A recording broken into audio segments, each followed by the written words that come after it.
ದೇಶದಲ್ಲೇ ಪ್ರಥಮ ಸಾಹುಕಾರ ಅಂತೇಳಿ ಹೆಸರು ಪಡೆದಿರುವ ಅಂಬಾನಿ ಮಗನ ಮದುವೆಗೆ ಏನಿವತ್ತು 5,000 ಕೋಟಿ 6,000 ಕೋಟಿ ಬರುವ ಎಲ್ಲ ಗೆಸ್ಟ್ಗಳಿಗೂ ಅವರಿಗೆ VIP ಗಳಿಗೆ ಕೋಟಿ ರೂಪಾಯಿ 2 ಕೋಟಿ ರೂಪಾಯಿ ಉಡುಗೊರೆಯನ್ನು ಕೊಡುವ ಮುಖಾಂತರ ತನ್ನ ಮಗನ ಅದ್ಧೂರಿಯ ಒಂದು ಮದುವೆ ಮಾಡ್ತಾ ಇರುವ ಅಂಬಾನಿಯವರೇ, ನೀವು ಇವತ್ತು 135 ಕೋಟಿ ಜನಸಂಖ್ಯೆ ಏನಿದೆ ನಮ್ಮ ಭಾರತದಲ್ಲಿ, ಆ 135 ಕೋಟಿ ಜನಸಂಖ್ಯೆ ನೀವು ಉತ್ಪಾದನೆ ಮಾಡುವಂತಹ ಎಲ್ಲ ವಸ್ತುಗಳನ್ನು ಖರೀದಿ ಮಾಡೋದು ಗ್ರಾಹಕನು.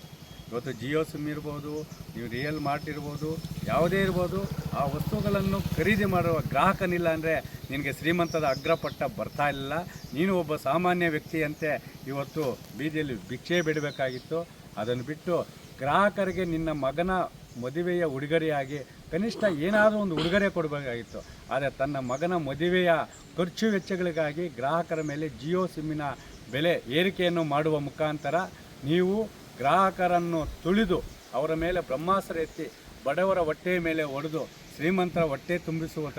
ಯಾಕಂದರೆ ಇವತ್ತು ಫಿಲಿಮ್ ಸ್ಟಾರ್ಗಳು ಬರ್ತಾ ಇದ್ದಾರೆ, ಗೌರವಾನ್ವಿತ ಪ್ರಧಾನಮಂತ್ರಿಗಳು ಹೋಗಿದ್ದಾರೆ, ಎಲ್ಲ ರಾಜಕೀಯ ಮುಖಂಡರು, ಎಲ್ಲ ರಾಜ್ಯದ CMಗಳು, ಡೆಪ್ಯೂಟಿ CMಗಳು, ಸಚಿವರುಗಳೆಲ್ಲ ಕರೆದಿದ್ದೀರಾ.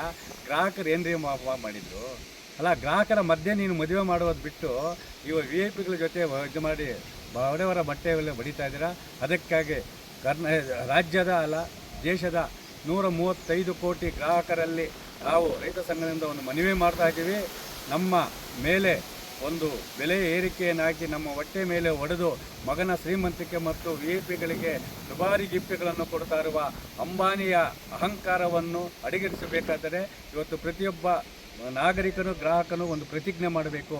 ಇನ್ನು ಮುಂದೆ ಅಂಬಾನಿ ಕಂಪನಿಯಿಂದ ಯಾವುದೇ ವಸ್ತುವನ್ನು ನಾವು ಖರೀದಿ ಮಾಡೋದಿಲ್ಲ ಅಂತೇಳಿ ಪ್ರತಿಜ್ಞೆ ಮಾಡುವ ಜೊತೆಗೆ ಈ ದೇಶದ ಅಭಿವೃದ್ಧಿಗಾಗಿ, ಬಡವರ ಶಿಕ್ಷಣ ಆರೋಗ್ಯಕ್ಕಾಗಿ ದಿನನಿತ್ಯ ನನ್ನ ಸಂಪಾದನೆಯಲ್ಲಿ 90% ಹಣವನ್ನು ಮೀಸಲಿಡ್ತಾ ಇರುವಂತಹ ನಮ್ಮ ಟಾಟಾ ಸಂಸ್ಥೆಯ ರತನ್ ಟಾಟಾನವರ ಎಲ್ಲ ಉತ್ಪನ್ನಗಳಿಗೆ ನಮ್ಮ ಗ್ರಾಹಕರು ಖರೀದಿ ಮಾಡುವ ಮುಖಾಂತರ ಅವರಿಗೆ ಬೆನ್ನೆಲುಬಾಗಿ ನಿಲ್ಲಬೇಕು.